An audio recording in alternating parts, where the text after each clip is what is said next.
राज्य मंत्री देसराज कर्णवाल की प्रेस वार्ता के बाद भगवानपुर ब्लॉक प्रमुख ने पलटवार किया है। आपको बतला दें कि भगवानपुर में इन दिनों चाचा भतीजी की सियासत जोरों शोर से सियासी गलियारों में चर्चा का विषय बनी हुई है। पूर्व विधायक एवं राज्य मंत्री देसराज कर्णवाल ने स्थानीय कांग्रेस विधायक ममता राकेश और भाजपा नेता सुबोध राकेश पर अपनी भतीजी को बहलाकर अनैतिक कार्य करने का आरोप लगाया। तो आज मीडिया के सामने आकर ब्लॉक प्रमुख भगवानपुर करुणा कर्णवाल ने अपने ताऊ राज्य मंत्री देसराज कर्णवाल पर कई गंभीर आरोप लगाए। उन्होंने कहा कि उन्हें अपनी जान का खतरा राज्य मंत्री देसराज कर्णवाल और उनकी पत्नी वैजंती माला से है। उन्होंने कहा कि उनके साथ शुरू से लेकर आज तक अन्याय हो रहा है। उन्होंने कहा कि वो कई बार प्रदेश के मुख्यमंत्री पुष्कर सिंह धामी से मिलने की कोशिश कर चुके हैं, लेकिन उन्हें मिलने का समय तक नहीं दिया गया है। उन्होंने अपने ताऊ राज्य मंत्री देसराज कर्णवाल को नीच कहकर संबोधित किया और कहा कि उनका ममता और सुबोध राकेश से कोई लेना देना नहीं है। देखिए, ये जो उन्होंने बोला है कि मेरे साथ कुछ भी हो सकता है, इसका मतलब वो मेरे खिलाफ कोई षड्यंत्र रच रहे हैं, मुझे मारने की प्लानिंग हो रही है।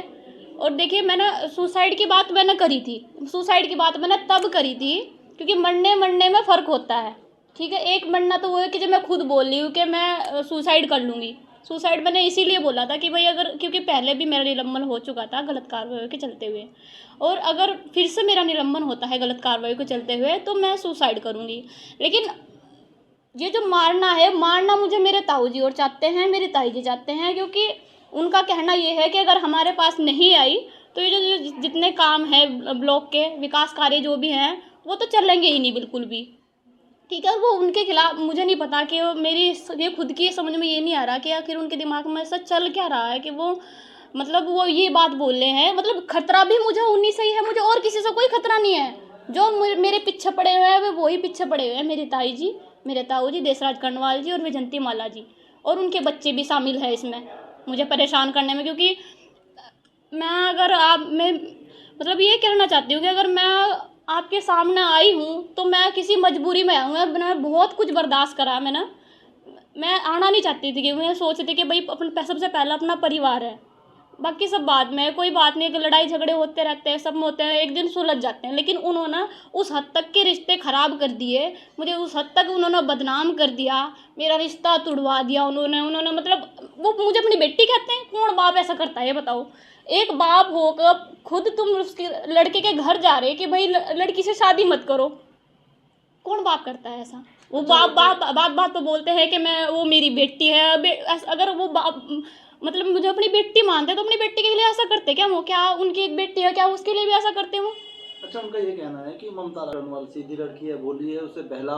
देखिए, ना तो मेरा ममता राकेश जी से कोई लेना देना है, ना सुबोध राकेश जी से कोई लेना देना है, और मेरा इनसे भी कोई लेना देना है। क्योंकि अगर मैं इनके साथ नहीं रह रही तो मुझे और किसी के साथ रहना नहीं है। मैं तो अपने दम पे यहाँ रहना चाहती हूँ, अपने आप सभी काम करना चाहती हूँ। मुझे किसी से कोई लेना देना नहीं है।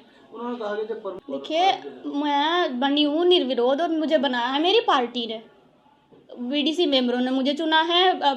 मेरी भारतीय जनता पार्टी, अगर मैं यहाँ पर हूँ, इस कुर्सी पर बैठी हूँ, इस पद पर बैठी हूँ, अगर मैं विकास कार्यों को करने के लिए मैं यहाँ पर बैठी हूँ, तो मुझे मेरी पार्टी ने ये जो जगह है ये उनकी वजह से मुझे मिली है, और मैं अपनी पार्टी का धन्यवाद करती रहूँगी हमेशा के लिए। लेकिन फिर भी पार्टी के कुछ लोग हैं जिनसे मेरे ताऊ जी मिले हैं, उन्होंने, मुझे नहीं पता कि उन्होंने मेरे बारे में क्या बोला है, उन्होंने कैसे उन्हें बहलाया फुसलाया है, मुझे नहीं पता। क्योंकि मुझे तो किसी से आज तक मिलने ही नहीं दिया गया।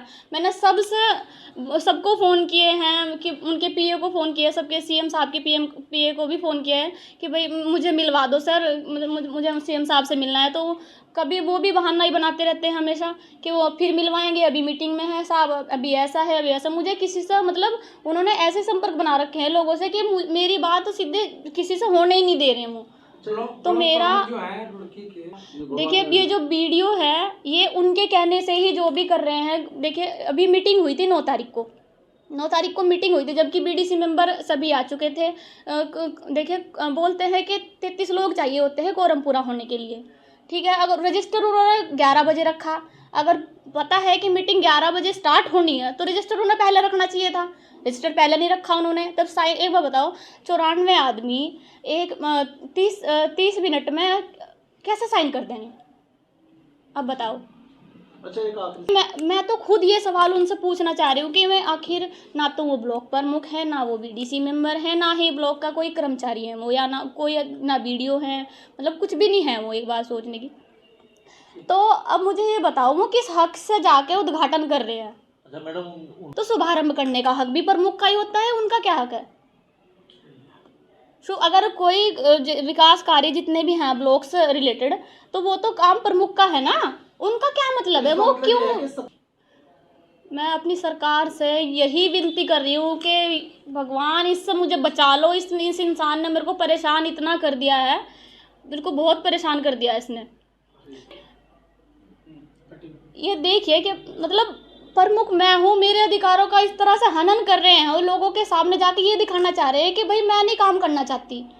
मतलब जो अगर वो समिति के टाइम के भी टेंडर हुए हैं, एक बात सोचने की, जिस टाइम पे मेरा निलंबन हुआ था, क्योंकि देखिए 1 फरवरी को मेरा निलंबन हो चुका था और मुझे मेरा स्टे हो गया था 3 मार्च 2025 को।